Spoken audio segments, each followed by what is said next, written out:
beautiful view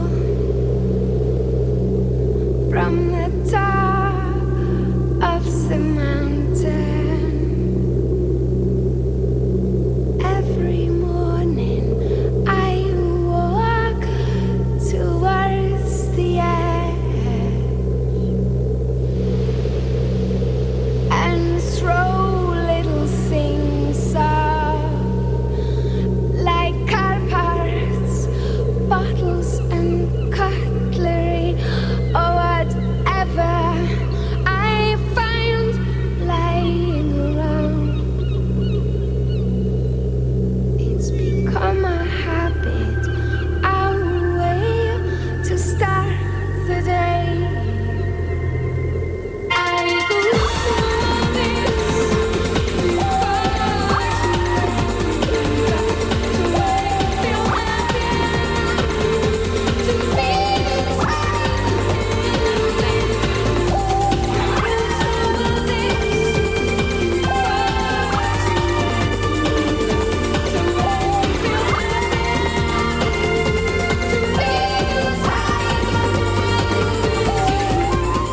How many singers have anything to say, let alone anything original to say, or an original way of getting it across? She just has a very unique way of seeing things. I think people are always scared of new things. If you want to make something happen that hasn't happened before, you've got to allow yourself to make a lot of mistakes. Then the real magic will happen. Because if you just play it really safe, you won't get any treats. You cannot say that Björk is copying anybody. This personality, that's absolutely unique. The warmth, the mature attitude to life, but a heart of a child, and her Icelandic way of being.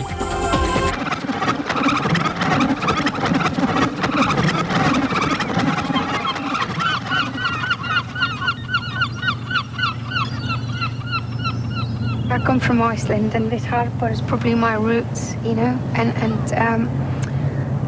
the weather and the mountains. For me, this is the heart of Reykjavík. I never try to do things that are Icelandic, you know. I don't sort of go out my way. Just the fact that like all my family 1,000 years back are Icelandic, and I was born here with all those things inside me, and with that face and this body, you know, and with these influences, I think that's enough. I don't have to. It's so much subconsciously there. I don't have to focus on it consciously as well. But yeah, there is a big chunk there. I live by the ocean.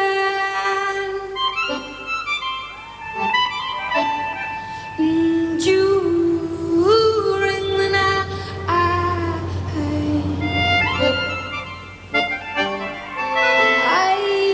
dive into it underneath. I'll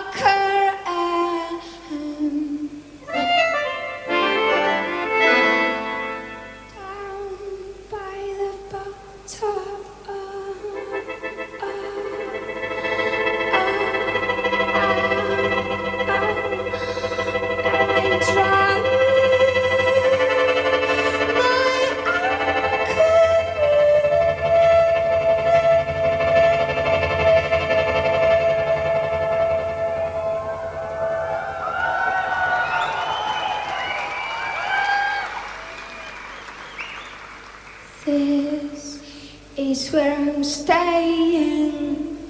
This is my home. Well, I always sang since I was a kid. It has always been like my natural reaction to things. My stepfather, who started with my mother when I was 4, and he played me a lot of music and had a lot of time for me. And he used to sit with me every evening sometimes. And we would write down a lot of lyrics. We'd go through things, we'd pick up the chords. And he used to be in a top 40 band in Iceland. Voru vitringarnir 3 frá Austurlöndum. Kaspar, Melchior og Baltasar. They sent me to classical music school. when I was 5, and I was there for 10 years. It was very conservative, but I was a bit of a rebel. I would do my own little projects in the corner. I would get a lot of freedom. I would talk to a lot of, that's how I got introduced to like Tessa Stockhouse and electronic music. You know, I basically got introduced to all music there is. I mean, in European, at least, let's say 400 or 500 years. And even though I ended up deciding that majority of it was not maybe my cup of tea, at least I knew it existed. So I could like say, okay, I've dealt with this, you know? So I think very quickly I said, okay, you got classical music, you got pop, you got jazz, and everybody thinks their stuff is great and the rest is crap. I just really quickly loved introducing my grandparents to Jimi Hendrix stuff, or my mum to classical stuff, or bringing jazz records to school, you know. And then it just kind of came out that when I started being in bands, because I was so kind of obsessed with new things getting made, that I kind of ended up just being on the microphone, you know. But it was very natural process. I've been singing professionally more or less since I was about 11, 12. Góði Guð falei mömmu frá, hún háttar mig og baðar og mér hjá, svo klæðir hún mig í náttföt hlý, Guð blessi pappa, ég gleymdi því.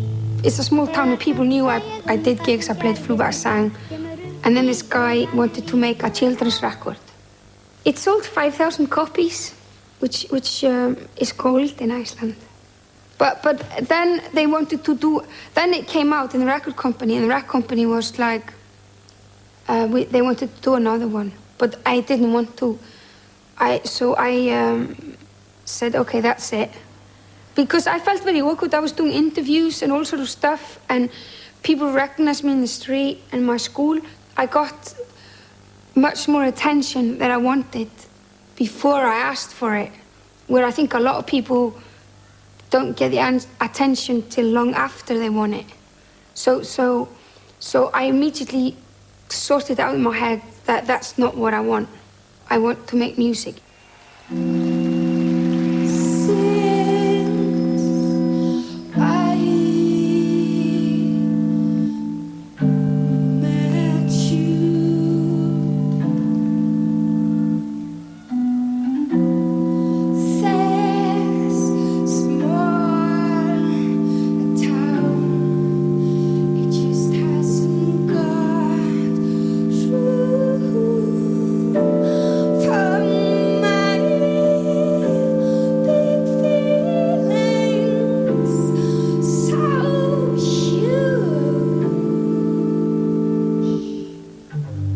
She can be extremely childlike in her voice, or it can be totally in command and like an absolute queen.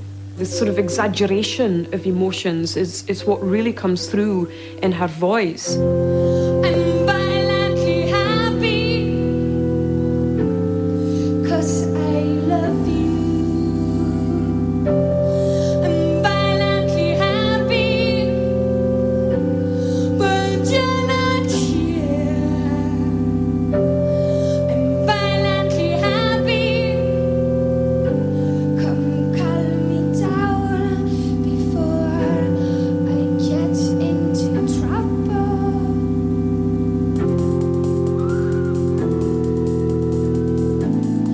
I'm getting into trouble very soon.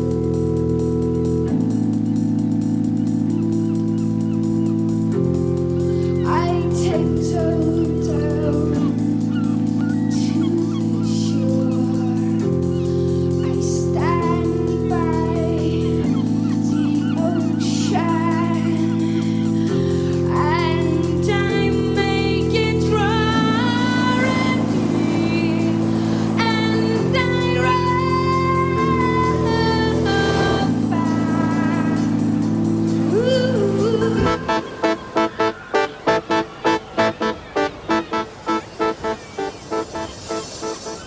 It's been quite a mad century for Iceland, because like 100 years ago, my grandparents' generation, they were brought up in like mud houses. The lifestyle was like Middle Ages, you know? And then we became independent in 1944, and we became, after World War II, like, I think the 5th richest country in the world or something, like really quickly. It developed in maybe 80 years, what, say, England has developed in 400 years. It's so quick that it's almost violent.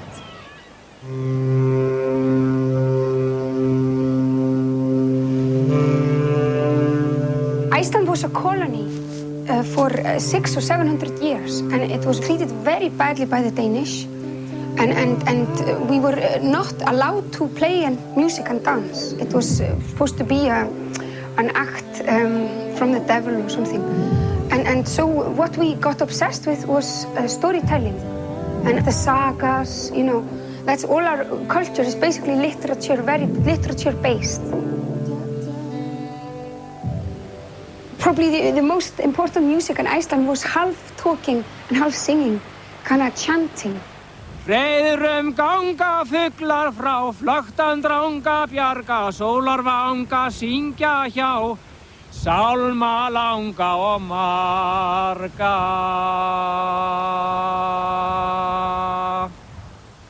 Björk, she uses her voice in a very specific way. There is a specific sound in her voice.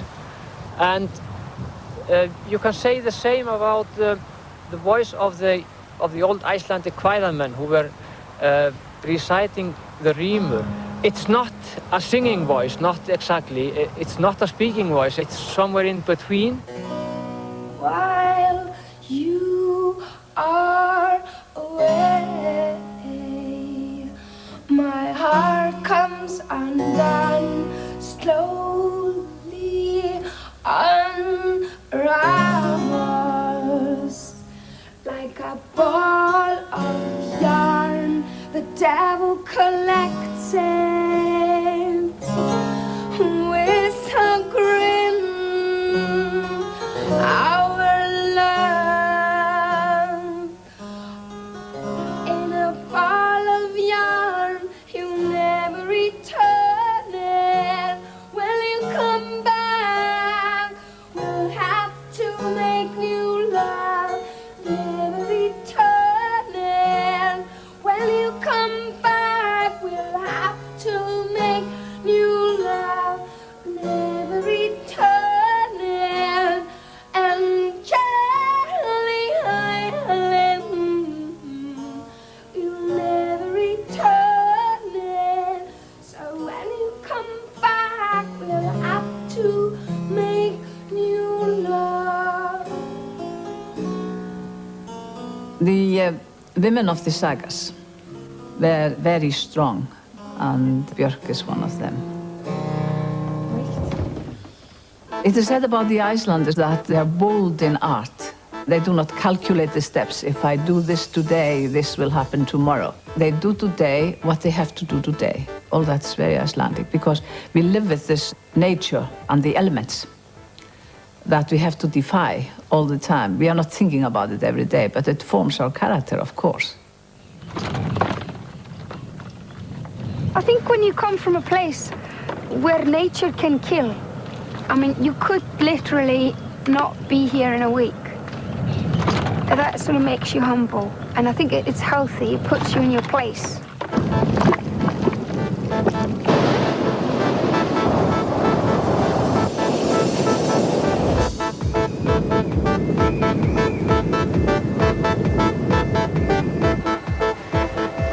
If there is such a thing as Icelandic characteristics, we're talking about an individual who's fiercely independent. It's like so self-sufficient. It's like arrogant. And like anarchy is just like some people who invented anarchy like 100, 200 years ago. You know, Icelandic people is like so.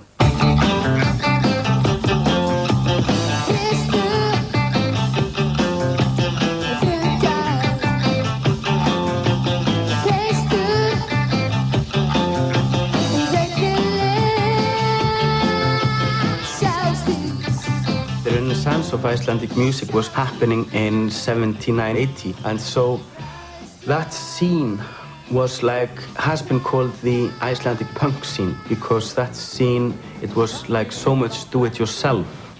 It was not like a political thing like right-wing or left-wing or anything like that. We were singing in Icelandic, and we were dealing with Icelandic reality, and we were putting out our records and doing basically everything ourselves. It was, you know, very stupid local sense of humor. Bunch of 16-year-old terrorists drinking absinthe that we smuggled from Spain and writing terrible tunes and being arrested a lot of times and having art exhibitions and making our own films and basically our sort of terrorism, if you want. Sort of sabotaging what we thought was really snotty.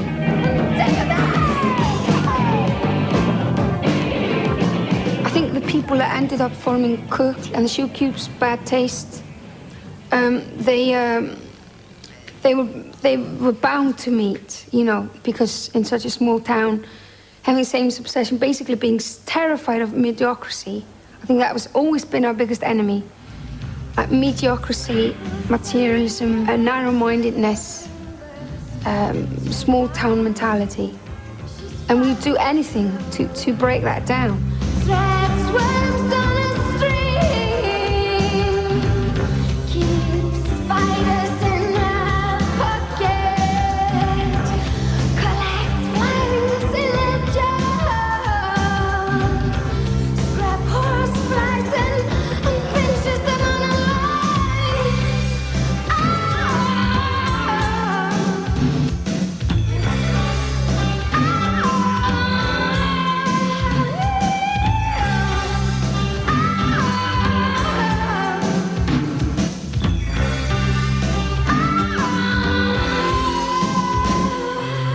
The girl has a voice like an ice pick, such a pure sound. When the Sugar Cubes played with U2, I would be preparing in the dressing room, and even if I couldn't hear the band, I couldn't hear anything. You know, I could just hear this low rumble through these, you know, stadium walls or wherever we happened to be playing. Could always seem to hear that voice. Just it seemed to travel through metal and concrete and glass and, you know, 50,000 punters, and I, you know, just went straight to my heart. What can I tell you?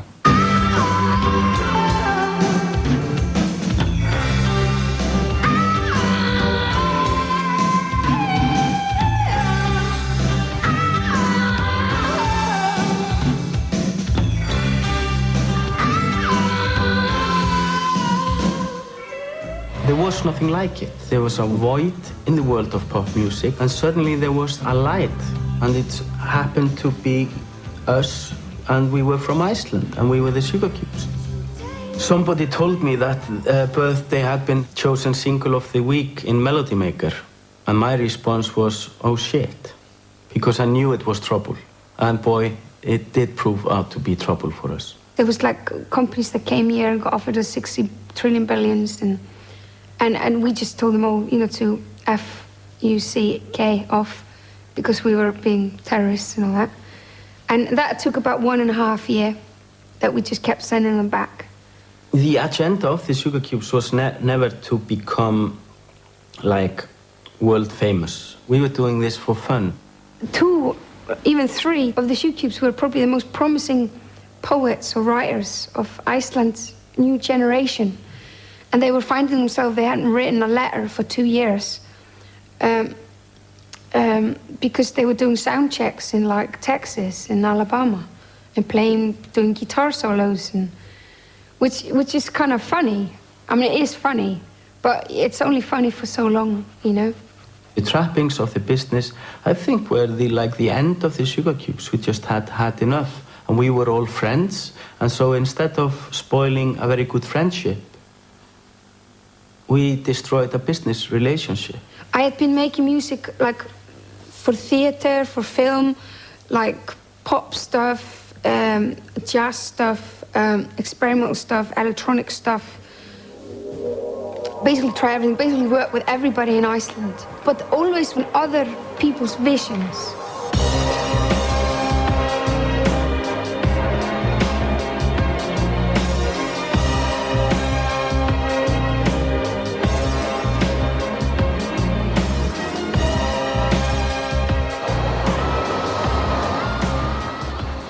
wanted to make my own album. It was time for me then to write songs about me. I was 27. I thought, okay, you know, you're a coward if you don't try more things. It was a very big decision to move, mostly because of my son, and I'm a really family-orientated person. Stop confusing me. When I came to London, I was very looking, and I was very sure that I was gonna do an album that hadn't been done before. So the people I was most attracted to, and the scene I was most attracted to when I came here, was people who knew as little as I did about what was going to happen. Not people that had already established things, but people that were still trying to sort of entering the unknown, if you want, and trying to discover something that hadn't been discovered before.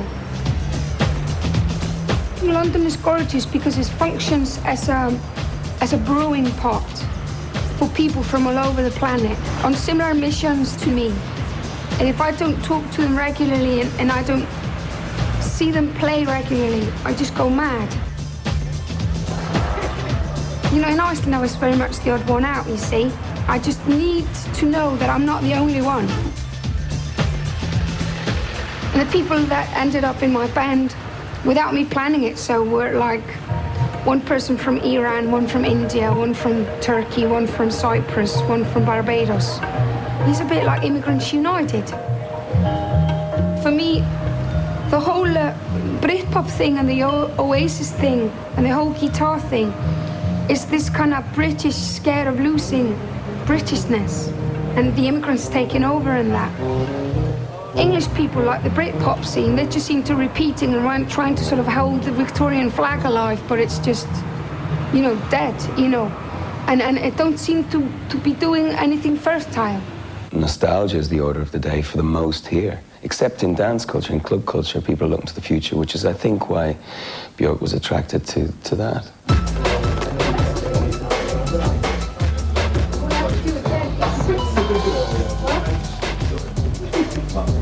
Sad feeling, all right? Yeah. Yeah? I keep coming out to listen to you. So. I know, I haven't been here for a while. Good stuff, yeah?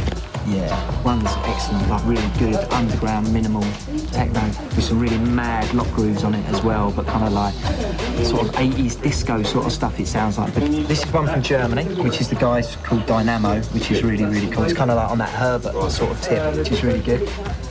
If she is shopping around, she's the Imelda Marcos of good ideas. And what's wrong with that? I mean, that's what you do, isn't it? You shop around. I can't wait to take you seriously, man. What are you doing? Just obsessed with people with exciting ideas, and it's a bit of a weakness of mine, really. I've got no interest in working with people who just do what I tell them to do. You know, it's just no point. I might as well just do it myself then.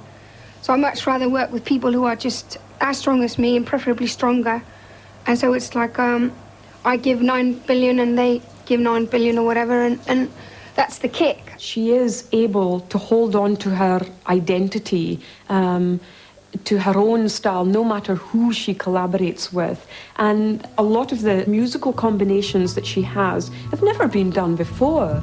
Come to me, I'll take care of you, protect you.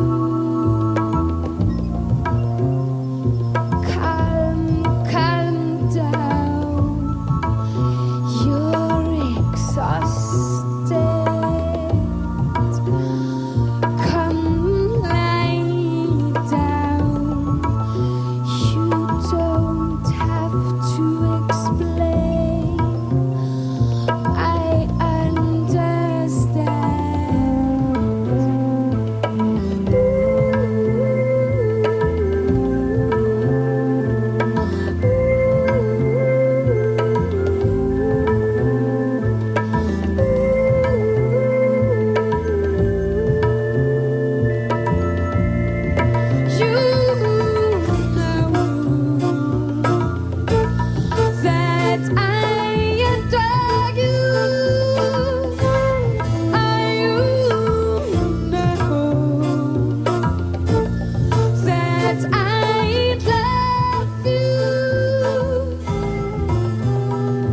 In 1993, Björk released her first solo album of original work. It turned her into an international star.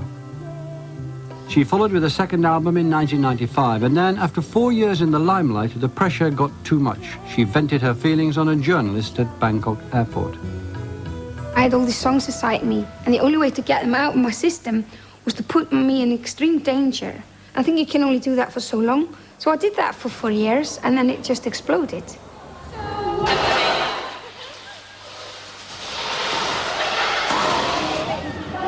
When you've gone to that sort of speed of living, like 9,000 miles per hour, you don't exactly fade down. I think you sort of explode, really, and crash. That's what I did. Björk does not need adoration for her to make her music. And being stared at in the street and whispering there's Björk does her more harm than anybody. People can, they don't know how much harm they're doing. Iceland's pop queen leaving her home in West London late this afternoon, still distressed at the discovery she'd been the target of a crazed fan's attempt to harm her. It's just kind of a very sad thing, you know, obviously when somebody shoots their face off, you know. It's terrible. I'm not sure if I'll dream very properly for a while. It must be very private. These are the last pictures of the bomber. His body was discovered after neighbours called police. Bizarrely, he'd filmed himself making the chemical explosive.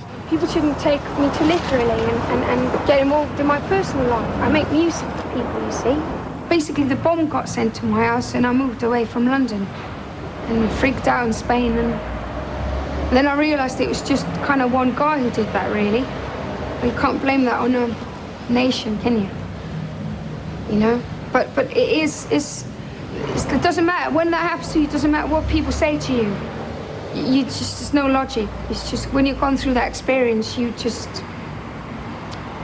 want to go and never come back, you know?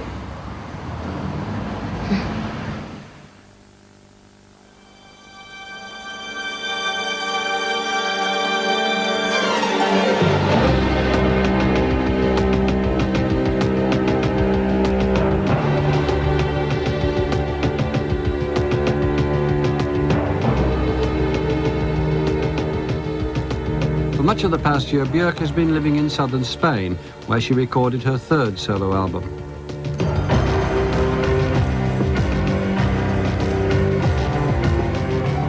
I think there's something very special about living at the edges of continents, and it just feels completely different, and it shouldn't, you know, that you look out the window and you can see another continent over there, and it's just kind of like, it's a really healthy turn on somehow. The idea that every morning you could wake up and literally go to Africa.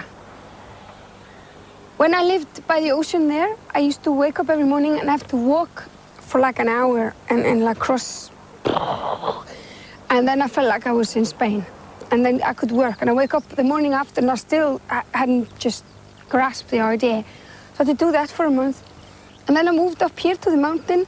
And the only way I can take all this in, because it's just so outrageous.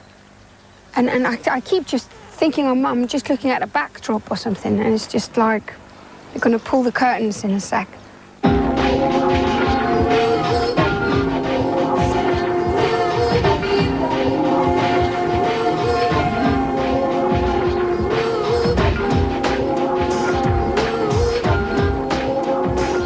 These are the things that I own, that I usually have in my house, where I do all the demos. So we set this up and brought this down to Spain. When I did debut and post, they were very much like greatest hits of my musical passions for all my life. And I knew it would take 2 albums to do that. That's why I called them debut and post, before and after, of getting rid of the back catalogue almost, you know, gracefully, you know, because you can only move on if you do that, you know. So this is like a fresh start for me. And that's why I want to call this album homogenic or genus or genius or whatever. I'm still working on that, because it's one flavor. It's just me now, you know, here. And it's going to be, instead of like all these different instruments, it's just going to be beats, strings, and voice.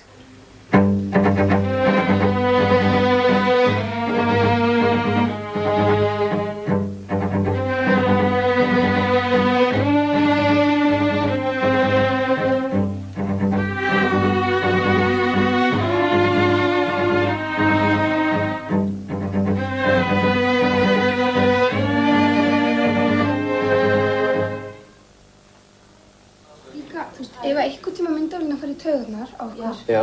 þá látið mig vita, að þetta er nummer 1. I knew that this album would be like back to Iceland, sort of what I'm about. But it's very hard to kind of start from complete scratch with no tradition whatsoever. But there were some pioneers who were trying to look at the landscape and the country and try to change that, what they saw and what they felt into audio. There are certain Icelandic composers, and when they compose Icelandic music, they, you know, try to imitate geysers or volcanoes, because the landscape in Iceland is very rough. It's, you know, we don't have like this, you know, trees. We don't barely have any trees. We have a lot of lavas, we have a lot of volcanoes, and there's a lot of outbursts of, you know, whether suddenly the wind comes or snowstorms. And that kind of sounds, I think she's looking after, and she's talked about that. She wants more of this raw sound, not this beautiful European sound maybe. To find that voice is very challenging, you know. And it's almost like you have to invent your own roots. And that's one of the reasons why I got the 8 string players. I wanted them all to be Icelandic. Þú veist, mér meira alveg vera, þú veist, svona meiri, það þarf alveg bara vibrato og meira og alveg bara, þú veist, ossalega, þú veist, Mata Hari. Þetta er þannig lag, sko, svona næstu því of, eða skilur, má alveg vera, þú veist, svolítið svona, yfir. Well, I picked up her uses of intervals, for instance, fifths, and that's very traditional in Iceland and actually very unique. Icelandic folk songs often use this interval of fifths throughout, you know, the whole song, and she uses that in her pieces that makes it very Icelandic. For instance, in The Hunter, the 2 cellos, they are playing 2-bar motive, and you know, one of them plays the lower note, then the other cellist plays it a 5th above. And there, when you hear that, that's just right away, you know that's Icelandic.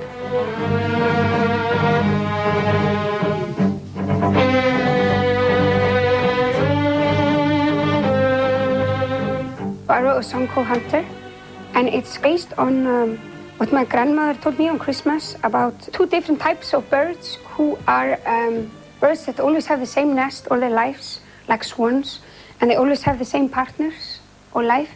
And there are birds that travel all the time, and they always have different partners all the time. And kind of like to make a conscious decision to stay a hunter.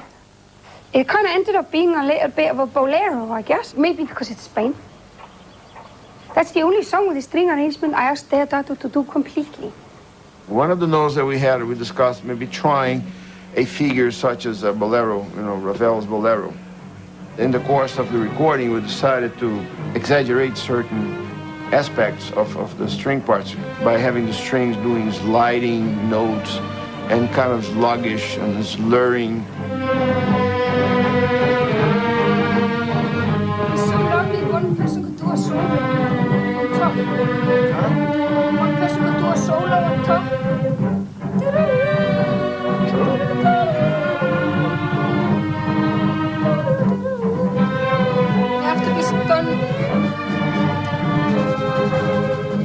When she sends me something, it's pretty much done.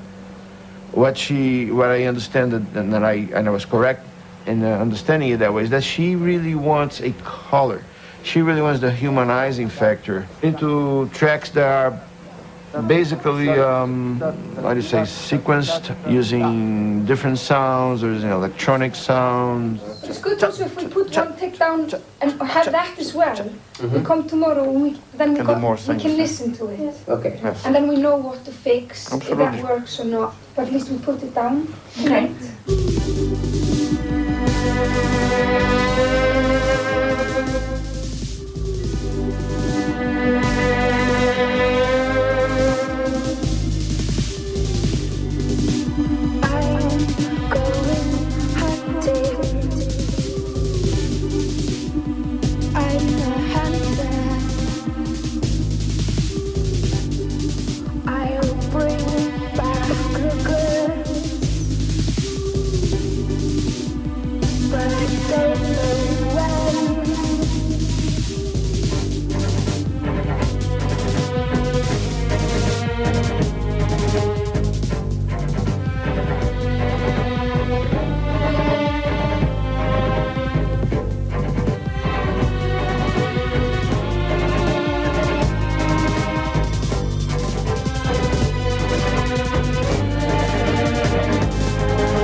to work quite a lot with QI20. That's a different machine, but same size. And you have 8 tracks and 100 noises. And you can make as many songs as you want. And a lot of my tunes for the last 4 years I wrote on that. It's so incredibly convenient. Put the batteries in and you can take it. You can write on the airplane or your grand's house on the top of a volcano, or in a club, or in a tube. But this is a different machine. This is like a sampler. Mark Bell bought this one, and he's just teaching me it. It was just a way of capturing like noises, like say acoustic instruments or other noises, but then being able to change the pitch of them, like to make them any noise into like music. Then like could be a door shutting for a drum sound. What I'd love to do live is kind of put a lot of effects on my voice.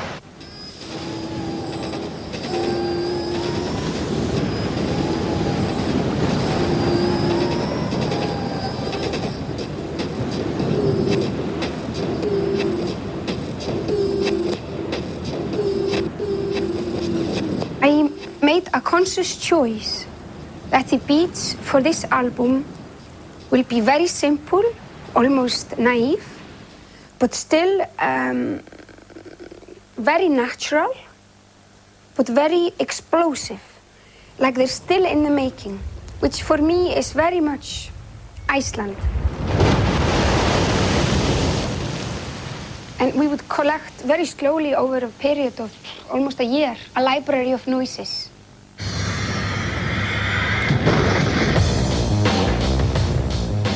Iceland is geographically probably the youngest country on the planet. It's still changing and growing and very raw.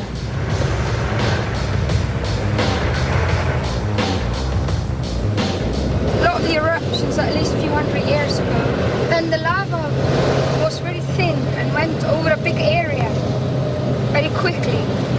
And it went over lakes.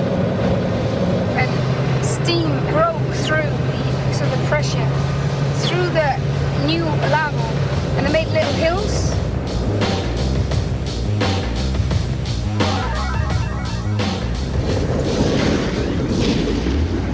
So there's a lot of energy here. I wanted the beats to be like this.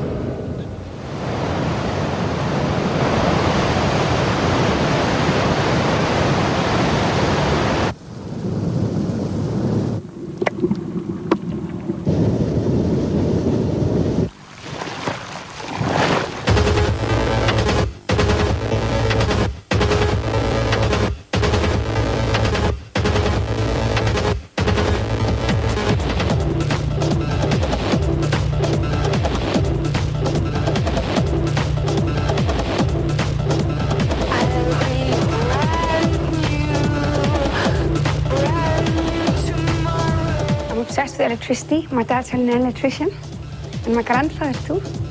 And I've been obsessed since I was a kid with people like Stockhausen, Kraftwerk, Brian Eno.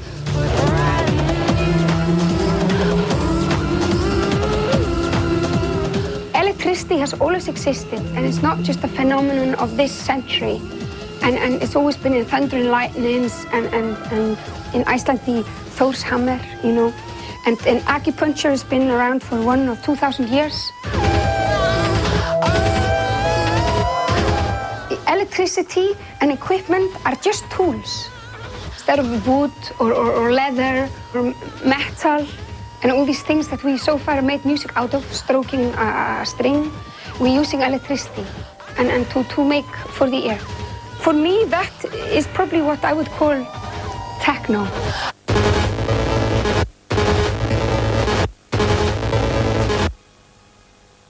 I find it so amazing when people tell me that electronic music has not got soul, and they blame the computers. They got the finger and point at the computer. It's like, there's no soul here.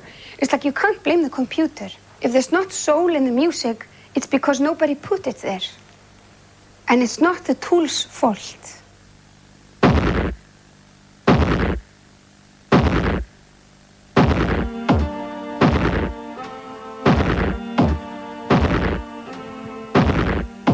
You think you deny me of something. Well, I'll got plenty.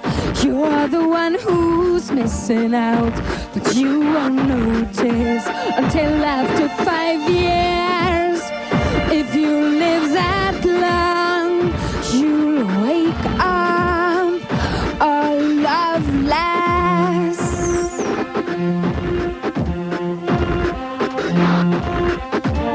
I dare you to take me on.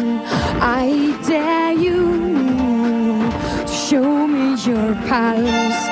I'm so bored of cowards that say they want, then they can't tender.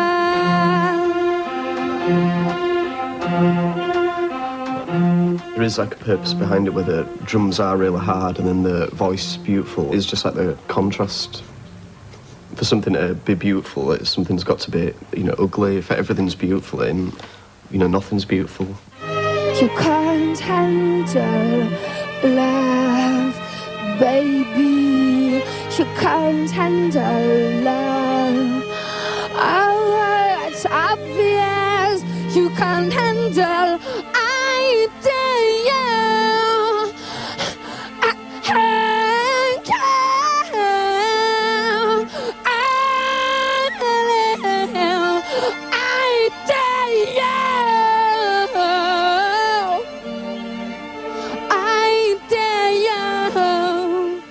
When you first meet an Icelander, sometimes they are cold. But then, when they warm up to you, they are very fiery. We are very fiery people.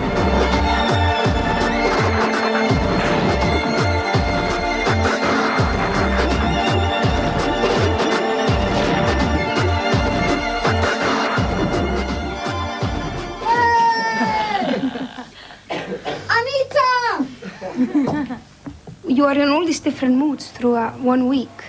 You are grumpy, you're cheerful, you're stupid, you're delicate, you're complicated, you're moody, and of course there's a song for every occasion, you know. Joy is the hardest thing of all to put across, whether you're a painter or a filmmaker or whatever you do, you know.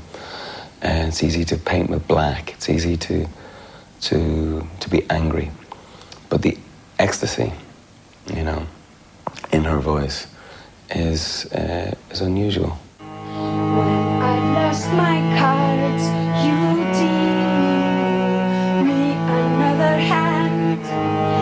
Even when I sleep, you're real. On your way to you, you don't have to speak. I feel.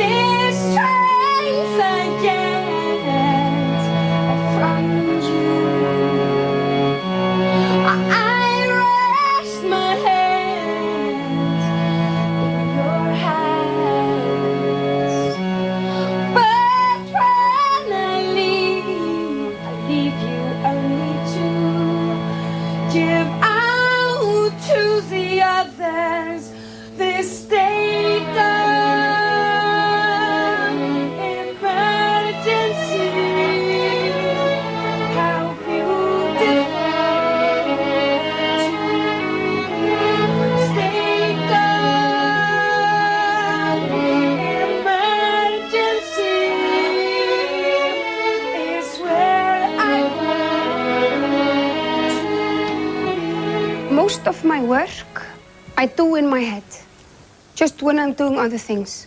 And I don't know, it's because I've been doing it for long or because I spent so many years without recording my songs. I wasn't until 27 I started recording them.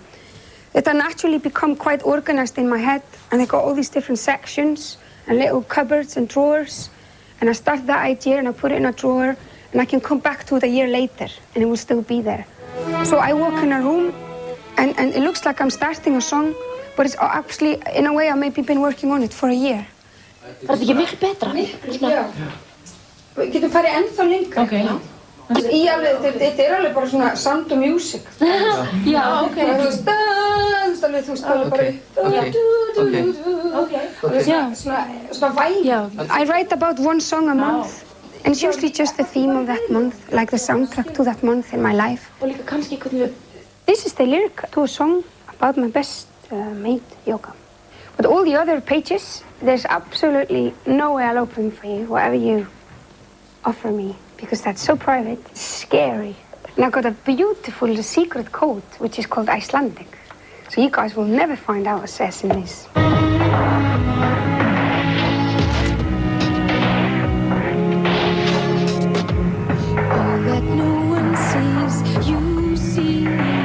What's inside of me, every nerve that hurts, you heal deep inside of me. Ooh, you don't have to speak, I feel emotional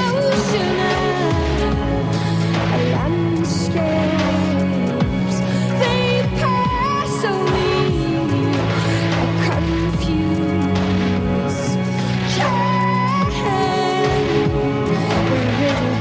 Solved, and you push me up to this state of emergency. How beautiful to be state of emergency is where I want to be. State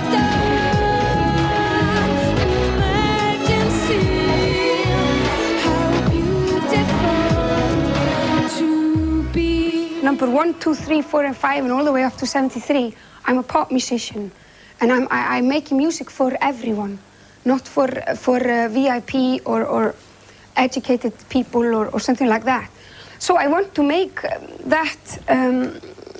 It has to be pop music, you know, that everybody can relate to, and so it's a challenge. It's an experiment, and I haven't got a clue. We'll work on it, but you have to try.